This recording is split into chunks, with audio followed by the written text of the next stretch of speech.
नमस्कार, स्वागत है रंगरेजी में रचना यदुवंशी के साथ। कैसे हैं आप? अच्छे होंगे, स्वस्थ होंगे, शानदार होंगे।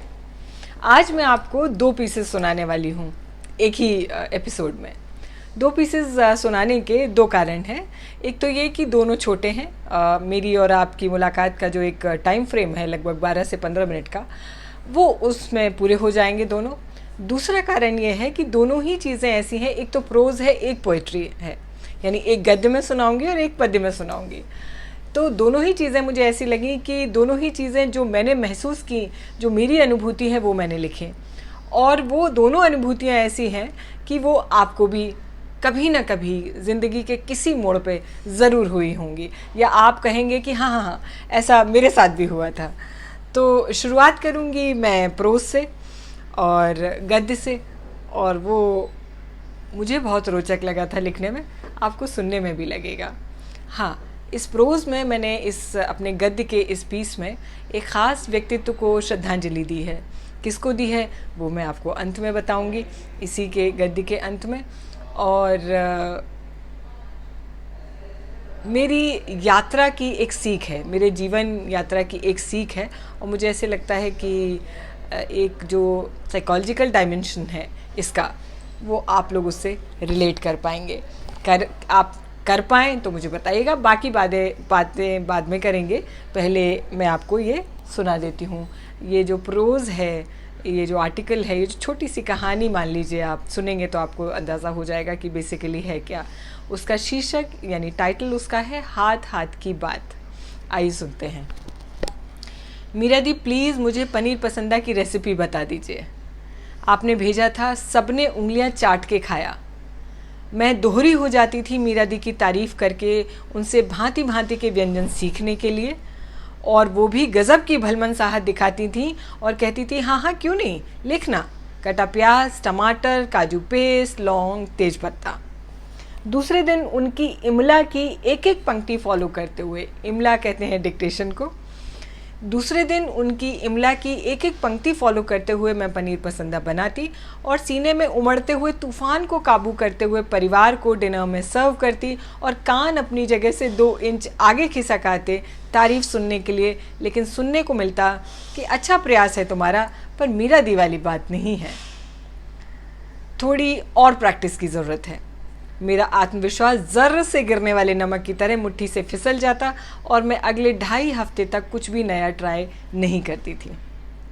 10वां ही दिन बीतता था कि फिर मीरा दी पाव भाजी भेज देती थी, और परिवार की खिली बाँछें देख के मेरा मन भी मचल उठता था कि मैं भी संजीव कपूर बन जाऊं। और मैं पहुंच जाती थी अपनी डायरी पेन लेकर मीरा दी के पास। मीरा दी प्यार से चाय पिलाती और संग में घर में बनाए कुकीज़ भी खिलाती। मैं डायरी में भाजी, कुकीज़ दोनों की रेसिपी लिख के लाती, और अगले ही दिन दोनों पर हाथ आजमाया जाता और परिवार की प्रशंसा अच्छा प्रयास पर ही ख़त्म हो जाती और मैं कट के रह जाती थी। मेरी अच्छी कुक बनने की ख्वाहिश धीरे धीरे धूमिल होती जा रही थी, और मीरा दी से पूछने पर एक पंक्ति वो धीरे से कहती थी, कोई नहीं, सीख जाएगी, फिर हाथ हाथ की भी बात होती है ना। मुझे लगने लगा था कि मेरे हाथ में वो बात ही नहीं है जो किसी को मेरे हाथ के खाने में लज्जत नज़र आए। और ख़ुद को औसत समझते हुए महीनों और सालों बीत गए। तभी आविर्भाव हुआ यूट्यूब का, और मैं शागिर्द बन गई तरला दलाल जी की। यही वो शख्सियत हैं जिनको मैंने श्रद्धांजलि के तौर पर ये अपना पीस लिखा था। तरला दलाल जी आप सब जानते होंगे, फिर भी लेकिन परिचय के लिए बता दूं कि बहुत बड़ी अच्छी शेफ़ थी वो। और अब तो बहुत सारे चैनल्स आ गए हैं यूट्यूब पर कुकिंग के से रिलेटेड। एकदम शुरुआती टाइम में जब ये सब कुछ शुरू हुआ था, मैंने तो टीवी पे बेसिकली उनको देखा था। उनका एक प्रोग्राम आता था शाम को जिसमें वो डिफरेंट रेसिपीज़ बताती थी और बहुत सरल तरीके से बताती थी। तो ये जितने भी संजीव कपूर, रणवीर बरार, जितने बड़े नाम हैं, तरला जी बहुत पहले की मास्टर शेफ़ हुआ करती थी। तो उनके लिए मैंने ये लिखा है। मुझे लगने लगा था कि मेरे हाथ में वो बात नहीं है जो किसी को मेरे हाथ के खाने में लज्जत लगे।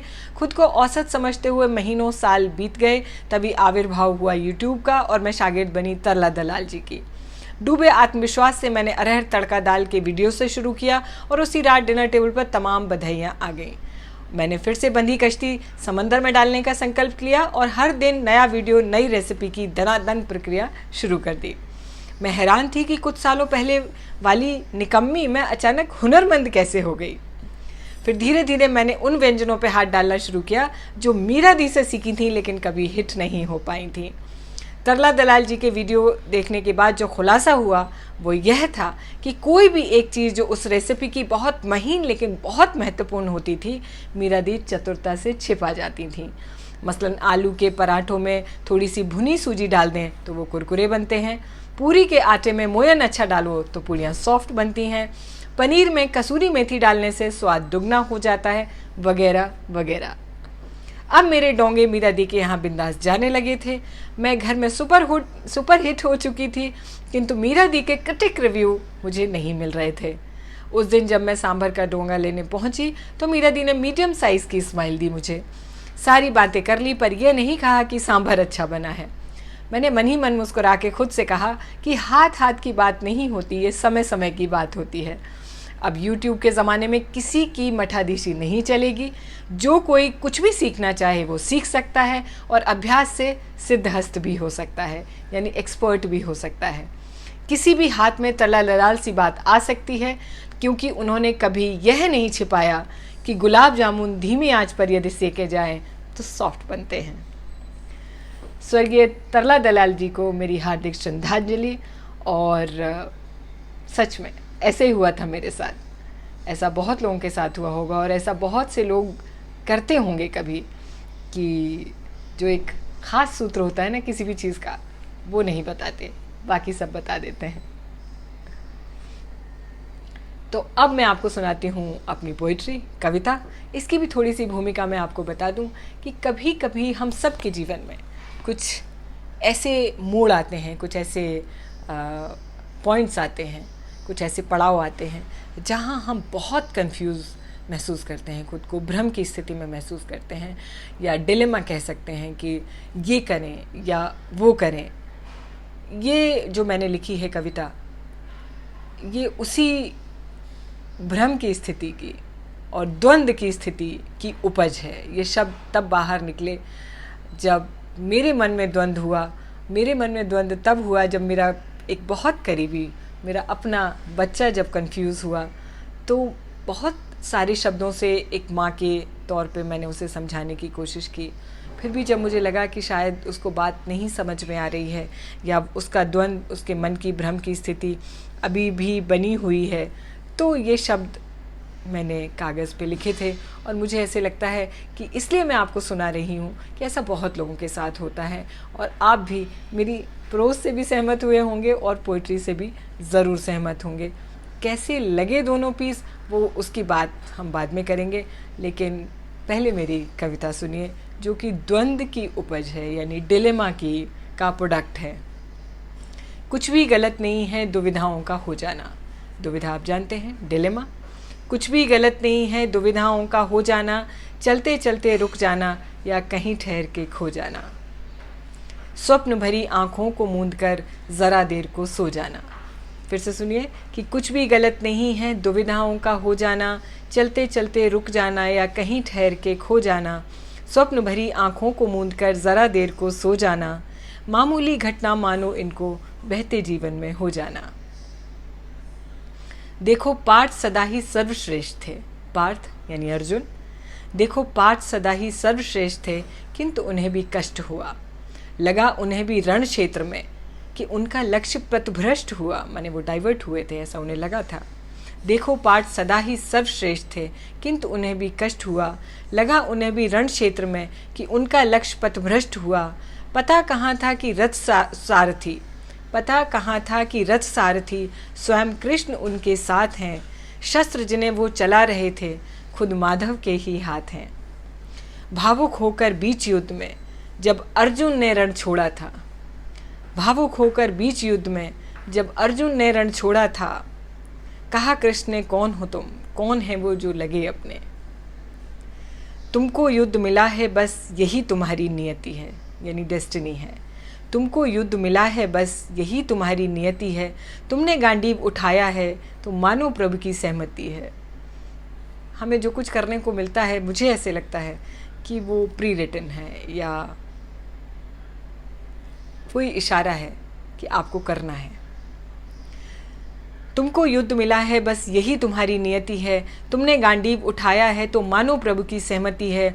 वही करो जो प्रतीत श्रेष्ठ हो, वही करो जो प्रतीत श्रेष्ठ हो। समय चक्र के अनुपालन में तुम तो बस एक निमित्त मात्र हो, नियति के सहज संचालन में। दुविधाओं का संदेश है चिंतन। दुविधाएं क्या कहती हैं कि चिंतन करिए, मनन करिए। दुविधाएं परेशान करने के लिए नहीं आती। दुविधाएं जो हैं आपको, हम सबको जिसे कहते हैं आत्म अवलोकन करने के लिए, इंट्रोस्पेक्शन करवाने के लिए आती हैं। वही करो जो प्रति श्रेष्ठ हो, समय चक्र के अनुपालन में तुम तो बस एक निमित्त मात्र हो, नियति के सहज संचालन में। दुविधाओं का संदेश है चिंतन, अंतर मन की बात सुनो। तन सप्राण हो, मन रमता हो, कठिन सही पर राह चुनो। तन सप्राण हो मतलब हमारा तन जहाँ एकदम सजीव हो करके, खिल करके, खुल करके काम करे, और मन रमता हो, जिसमें मन रम जाए, फिर वो राह कितनी भी कठिन हो वही चुननी चाहिए। तो दुविधाओं का संदेश है चिंतन, अंतर मन की बात सुनो। तन सप्राण हो, मन रमता हो, कठिन सही पर राह चुनो। जिसने खोजा उसने पाया, जितना चाहा मिला वही। यहाँ मुझे कबीर याद आ गए, जिन्होंने कहा था जिन खोजा तिन पाइयाँ। जिसने खोजा उसने पाया, जितना चाहा मिला वही। उच्च शिखर पर लगे पताका, फिर कितना ही बलिदान सही। कैसे लगे आपको मेरे दोनों पीसेस, सरला दलाल जी की श्रद्धांजलि और मेरा दुविधाओं का ये चिंतन, ये मनन? क्या आप इससे रिलेट कर पाए? क्या ऐसा आपके साथ भी कभी हुआ? या आपके मन में जब दुविधा होती है तो आप किस तरीके से, कौन सी युक्ति निकालते हैं कि आप उस दुविधा से निकल पाएँ? ज़रूर बताइएगा मुझे कमेंट करके। सबके अपने अपने तरीके होते हैं, सबके मैकेनिज़म्स होते हैं ज़िंदगी के ऐसे पड़ावों से निकलने के लिए। मुझे ज़रूर बताइएगा। आपकी टिप्पणियों का मुझे हमेशा इंतज़ार रहता है। अच्छी अच्छी टिप्पणियाँ आप हमेशा करते हैं। फिर से कहते हुए जा रही हूँ, मैं पिछले 2-3 एपिसोड में कह चुकी हूँ कि कई बार आप लोग मुझे डायरेक्ट मैसेज करके व्हाट्सएप पे या मैसेज में बताते हैं कि रचना तुम्हारा फ़लाँ पीस हमें बहुत अच्छा लगा। वही चीज़ अगर आप मेरे चैनल पे कहेंगे तो वो तब सिग्निफिकेंट लगेगा कि आपने जो देखा और आपने क्या महसूस किया वो आप नीचे लिख दें।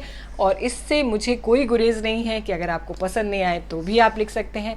थोड़ी सी आलोचना करने से भी देखिए, निंदक नियरे राखिए। तो निंदा भी अगर आप करेंगे तो उसमें मेरी ही भलाई होगी, मेरा इम्प्रूवमेंट होगा और संशोधन कर सकूँगी मैं आने वाले पीसेस लिखने से पहले।